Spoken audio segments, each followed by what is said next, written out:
Mais bonjour, vous pensiez voir François, hein? Eh ben non, c'est Greg.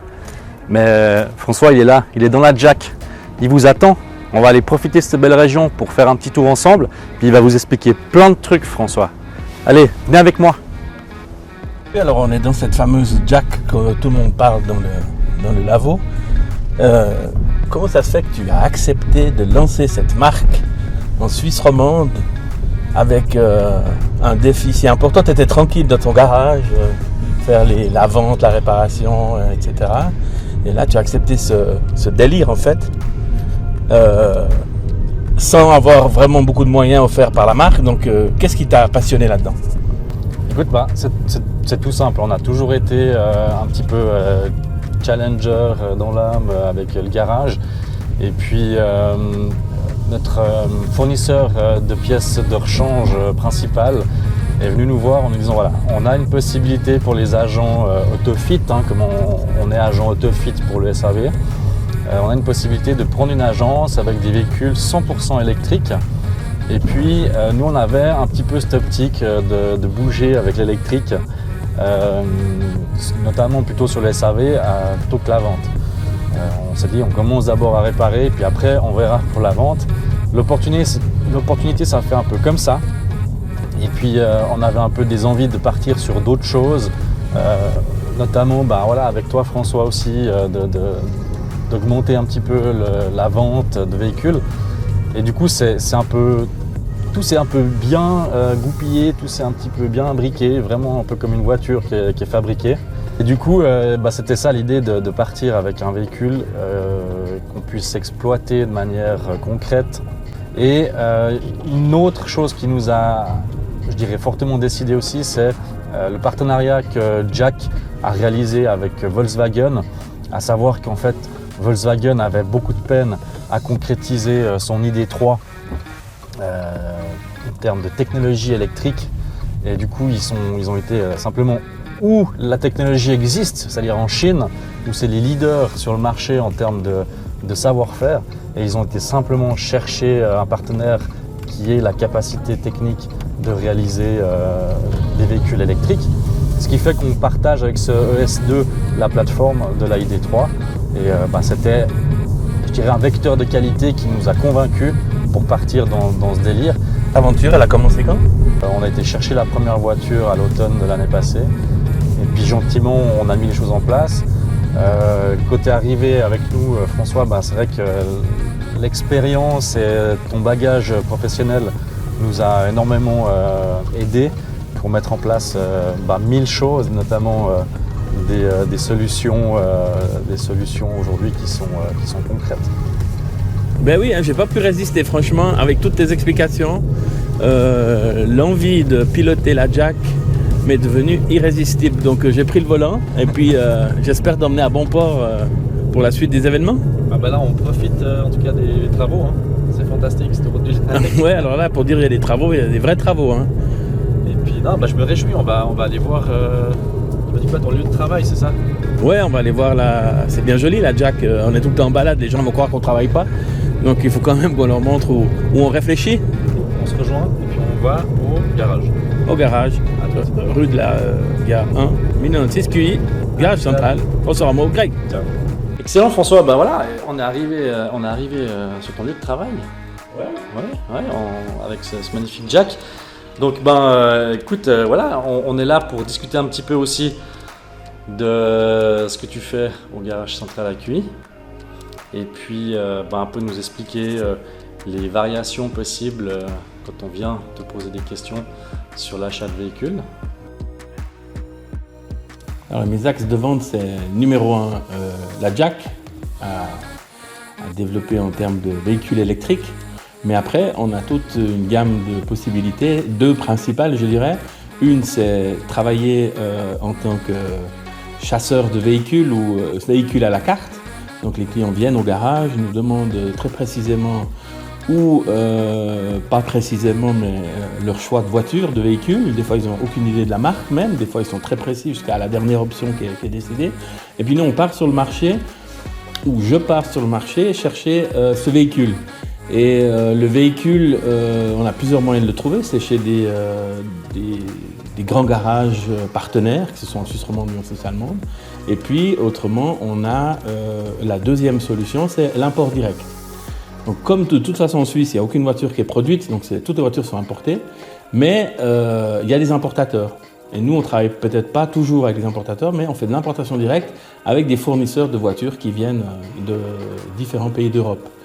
On a plusieurs avantages là-dedans, c'est qu'on a un grand choix de véhicules, neufs ou occasion. Et puis, souvent les délais sont réduits, donc ça nous donne une dynamique sur le marché de la voiture.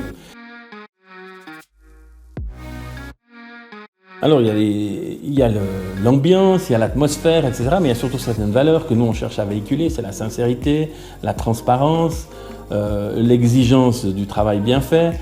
Donc, à partir de là, on se donne de la peine de donner un service impeccable. Après, il y a l'esprit familial. Le client, il a un interlocuteur qui va s'occuper de lui de A à Z. On lui présente les gens avec qui il aura affaire après au service après-vente, etc.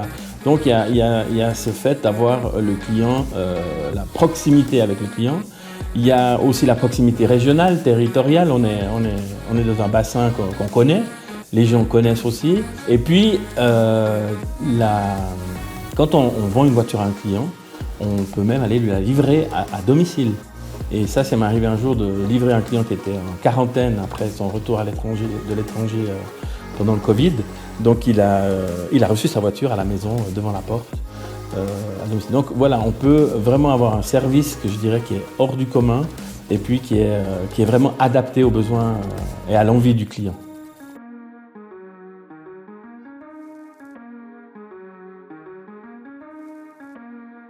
Oui, alors moi j'ai une devise, c'est le client s'occupe de rien, je fais tout.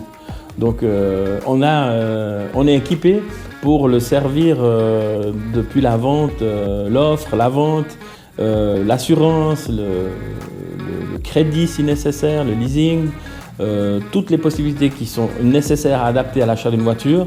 On peut même des fois faire le psychologue auprès de la partenaire, auprès de la famille pour essayer de convaincre parce qu'il a peut-être de la peine à faire passer son envie, etc. Donc ça va des fois même jusque là où on s'entretient séparément avec les uns et les autres pour les convaincre. Mais en tout cas, on peut s'occuper de tout. Là, l'assurance, s'il n'a pas d'assurance, on peut lui faire des offres par nos partenaires. S'il en a une, on va faire l'attestation, on va faire des offres de leasing, on va faire des demandes, on va faire l'immatriculation avec le service des automobiles, etc. Donc vraiment, le client, il achète sa voiture, c'est son seul souci, après de la payer. Mais autrement, tout ce qui est avant, après, on est à sa disposition.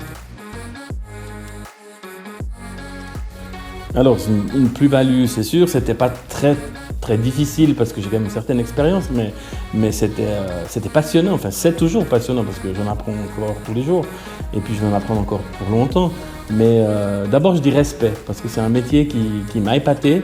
Quand je l'ai découvert, il est tellement riche en besoin de capacité que c'est impressionnant. Donc voilà, je dis d'abord respect, après j'ai eu beaucoup de plaisir et puis j'ai aussi un avantage dans tout ça, c'est que pour comprendre le client, pour mettre à sa place, c'est beaucoup plus facile parce que j'ai pas des a priori, j'ai pas un langage technique ou complexe. Moi, je parle comme le client et puis je m'adapte à ses besoins et puis s'il manque d'informations, je vais les chercher. Mais on est en pied d'égalité, donc on est à l'aise tous les deux et puis ça se passe très très bien. Donc c'était un handicap, mais je pense que j'en ai fait une force et puis je prends du plaisir tous les jours, donc ça doit être positif. Bien sûr, alors je vais avec plaisir, puis c'est nécessaire, comme je vous l'ai dit tout à l'heure. Service après-vente, c'est précieux. L'atelier a besoin de voitures, donc on vend des voitures pour nourrir aussi l'atelier, mais l'atelier, on en a trop besoin pour assurer le service après-vente de nos ventes. Pour ça, on travaille main dans la main, et puis on a une communication formidable, on a une ambiance vraiment sympa, et puis vous verrez l'équipe à l'atelier et les installations sont à la hauteur de nos exigences. Donc volontiers, on y va de ce pas. Ok, excellent. Voilà, on y est maintenant dans cet atelier dont on parlait tant, ce SAV. Alors François... Ouais, justement, comme tu disais tout à l'heure, je ne suis pas du métier, donc moi j'adore venir ici.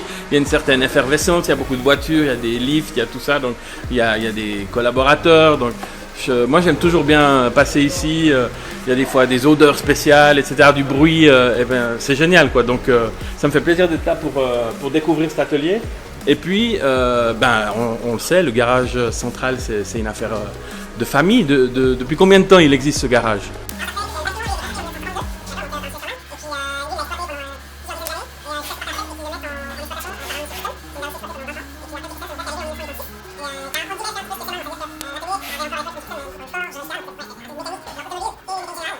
Et on sait qu'une bonne entreprise a besoin de bons collaborateurs. Combien sont-ils à œuvrer au quotidien au garage?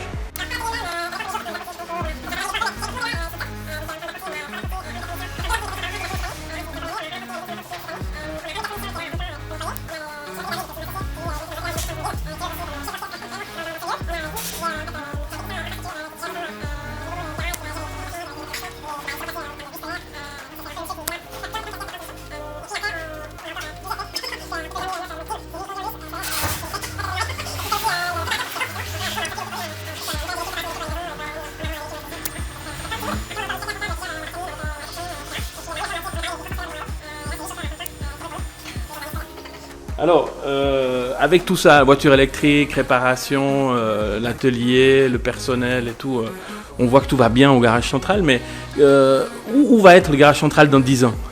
Ah, ça c'est une belle perspective d'avenir. Du reste, François, tu es bien placé pour le savoir, parce que je pense qu'on bosse quand même ensemble pour ça aussi.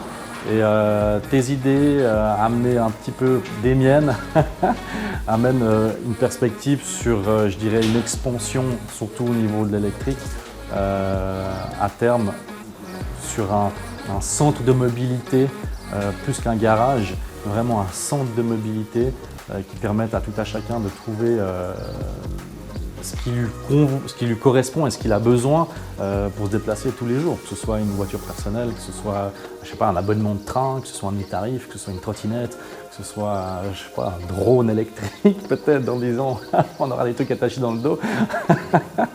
Et c'est ça vraiment, je dirais, la stratégie, la vision à long terme du garage.